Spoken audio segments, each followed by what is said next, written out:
Bismillahirrahmanirrahim. Assalamualaikum warahmatullahi wabarakatuh. Teman-teman, video ini adalah video bedah atau review toko. Biasanya dari sisi front end, sekarang dari setengah-setengah lah, dari sisi front end sama dari sisi back end. Front end back end itu apa? Kalau front end itu ya tokonya gimana dari sisi customer lihat lah. Kalau back end itu sisi keuangan. Nah, sekarang setengah-setengah. Ini yang sudah ke 26 minggu segmen ini berjalan. Buat saya sih saya suka segmen ini karena sekalian saya riset untuk kebutuhan pribadi, kebutuhan bisnis saya, ya sekalian saya bikin kontennya. Jadi ini seru buat saya karena ini studi kasus. Dan buat teman-teman yang tokonya mau di-review, bisa isi Google Form di Gani Rozaki atau diklik di deskripsi di bawah. Ngantri dulu, saya nggak janji bisa kapan di-review ya. Dan insya Allah segmen ini setiap Senin jam 19.30 insya Allah. Oke, tokonya apa untuk video ini? Tokonya adalah Demamam. Namanya adalah Demamam atau nyebutnya Dimamam, Demamam. Ya itulah, Demamam. DMAMAM. Beliau ini jualan frozen food, jadi makanan beku. Selihat saya sih penjualannya online ya. Selihat saya sepintas ya. Cuman praduga saya jangan-jangan ada nyimpen juga di supermarket-supermarket. Ini produk-produknya sepintas saya lihat sih online karena dia ada check out, konfirmasi pembayaran dan lain sebagainya. Di websitenya sudah terkelola dengan baik, bisa check out ya. Berarti sudah ada paymentnya. Nidemamam Incorporation dibuat oleh Berdu. Lalu ini listing di lbs.id. LBS.id itu apa? Jadi crowdfunding ya. Jadi kayak fintech lah. Jadi dia bikin dari Ustadz Erwandi dan kawan-kawan bikin website namanya LBS ID. Itu produknya tentang investasi-investasi untuk UMKM atau perusahaan-perusahaan yang insya Allah syariah, insya Allah.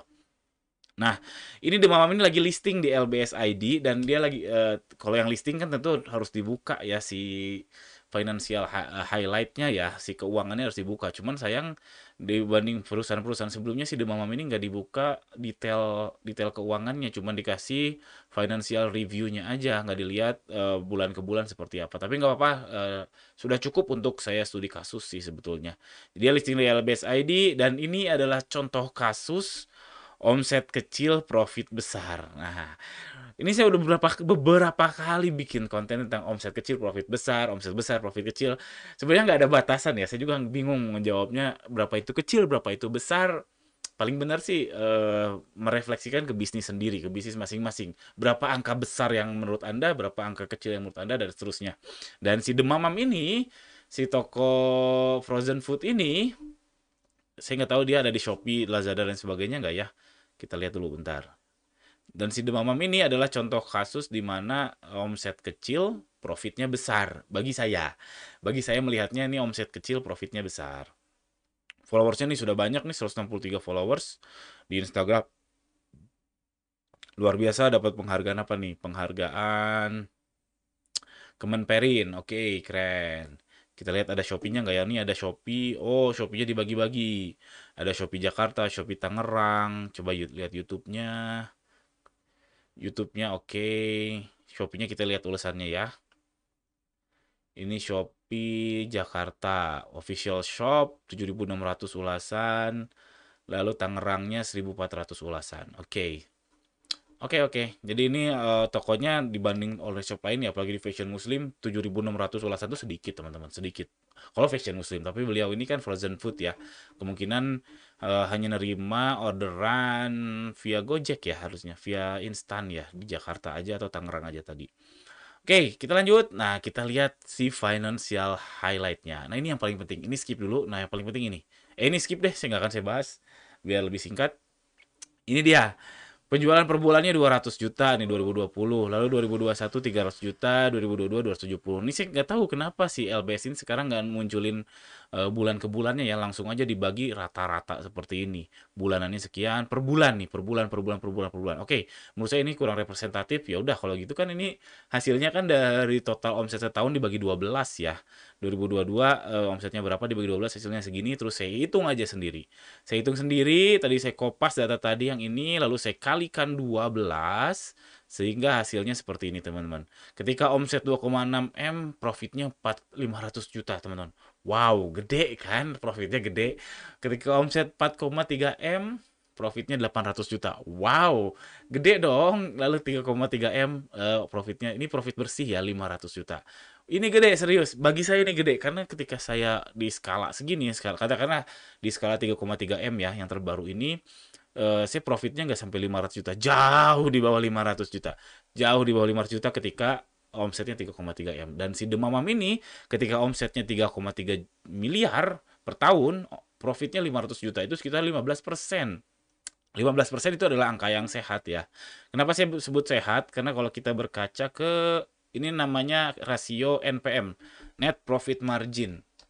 NPM-nya adalah 15%. Kita berkaca ke the champion-nya di Indonesia dalam sisi profitability ya, adalah BBRI. Bank BRI itu profitability-nya lihat nih 43%. Ini adalah perusahaan terprofit di Indonesia.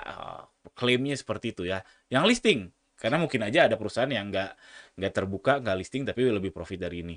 Lalu Apple, kalau kita lihat Apple ya, Apple tuh 22%, net profit margin 22%. Sedangkan saya jauh di bawah 10%. Saya di bawah 10%, net profit margin di bawah 10%, net profit marginnya, dan si Demamam ini 15%, artinya sehat. Bayangin aja, 3,3 miliar, profitnya 500 juta. Saya yakin. Dan saya sudah lihat, bukan yakin ya, bukan sudah lihat ya. Ya saya 90% yakin omset segitu bagi teman-teman kecil ya, karena banyak yang jualan online tuh paketnya ya 500 sehari, 1000 sehari, omsetnya pasti jauh di atas 3,3 miliar. Tapi saya ragu apakah profitnya sampai 500 juta setahun. Bersih ya, ini bersih 500 juta setahun. Saya ragu. Saya lihat sih banyak kasusnya yang memang omsetnya gede banget tapi profitnya kecil banget. Jadi coba teman-teman cek ketika teman-teman omsetnya 3,3 M berapa profitnya, atau misalkan kalau belum nyampe segini, cek si ininya aja persentasenya. Kalau misalkan katakanlah teman-teman omsetnya 1 M di setahun. Net profit marginnya berapa? Profit bersih dibagi omsetnya berapa? 15% nggak? Kalau di bawah berarti kan kecil. Bukan kecil ya, ya beda-beda ya. Karena ini contoh kasus bahwa omsetnya kecil, mohon maaf, angka 3,3 M menurut saya kecil untuk skala jualan online. Mohon maaf ya, ada yang masih struggling di bawah itu juga banyak, cuman yang sudah berhasil, bukan berhasil ya, yang sudah malang melintang di jualan online, Shopee, Lazada, Tokopedia, apalagi di fashion muslim, yang ya pasarnya sangat besar, 3,3 M saya rasa kecil lah. Tapi saya nggak yakin online shop tersebut termasuk saya itu profitnya di atas 500 juta. Berarti ini tokonya keren. Jadi ini bukti bahwa real omset kecil profit besar itu mungkin saja terjadi, meskipun kalau refleksikan ke bisnis saya kan fashion muslim, ini frozen food memang agak berbeda jauh ya tipe produknya, tapi kan pengelolaannya sama, marketingnya harusnya sama dan sebagainya. Lanjut. Jadi kesimpulannya saya semakin yakin untuk main bonsai. Jadi resolusi 2023 buat bisnis saya mau main bonsai. Bonsai itu apa ya? Ya itu tadi, omsetnya kecil nggak apa-apa tapi profitnya gede gitu. Tapi profitnya gede. Saya sudah bahas di video ya, cek aja lah. Ya yang sudah nonton ya alhamdulillah, kalau yang belum, yang intinya saya di 2023 saya nggak ngebet omset besar, tapi saya nggak apa-apa omset besar, nggak apa-apa karyawan nggak nambah, nggak apa-apa karyawan berkurang, tapi profitnya besar. Itu resolusi saya di 2023. Dan ini jadi warning atau alternatif. Nah, warning atau alternatif buat yang masih main di arena perang harga. Oke, yang main di arena perang harga nggak selalu semuanya boncos kok. Ada yang masih untung. Tapi coba berkaca deh, apakah untungnya segede si Demamam ini? 15% net profit marginnya. Gede banget ini menurut saya. Apakah sehat seperti itu, atau jangan-jangan di bawah 5%? Kalau di bawah 5% bisa nggak sehat, karena belum lagi nanti apalagi kalau udah ada hutang bank ya, hutang bank bunganya aja udah berapa dan lain sebagainya dan lain sebagainya. Jadi buat yang masih perang harga ini saya kasih warning dan saya kasih alternatif, mungkin bisa bisa agak agak pindah arena untuk orientasinya profit, ya begitulah. Oke, itu aja studi kasus ini. Mudah-mudahan ada manfaatnya, karena bagi saya ini manfaat banget. Buat teman-teman, mudah-mudahan ada manfaatnya. Jika ya, tolong subscribe channel saya ini. Jika ada pertanyaan, boleh tuliskan di kolom komentar di bawah. Sekarang saya susah banget untuk ngebalas. Mungkin ngebalasnya via konten YouTube Shorts atau TikTok atau Reels ya. Jadi saya capture terus saya jawabin. Sekian aja, jangan lupa subscribe ya sekali lagi. Assalamualaikum warahmatullahi wabarakatuh.